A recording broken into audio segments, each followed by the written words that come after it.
হরিণঘাটার ডিমের ঝোল রান্না করলাম আজ। হরিণঘাটার ডিমের বিশেষত্ব দেখতেও বেশ বড় আর কুসুমগুলো খুব হলুদ হয়। প্রথমেই ভালো মতো ধুয়ে পরিষ্কার করে আলুর সাথে সেদ্ধ করে নিলাম।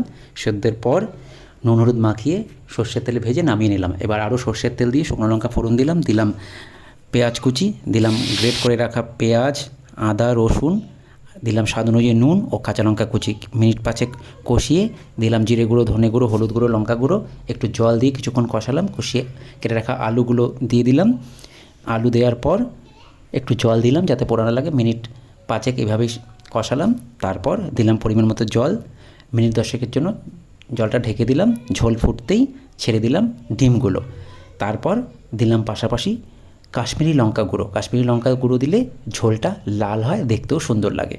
এভাবে মিনিট 15 ঢেকে ঢেকে রান্না করলাম। মিনিট 15 পর ঢাকনা তুলতেই দেখি রান্না হয়ে গেছে। নামিয়ে নিলাম, গ্যাস বন্ধ করে দিলাম। হয়ে গেল হরিণঘাটা ডিমের ঝোল।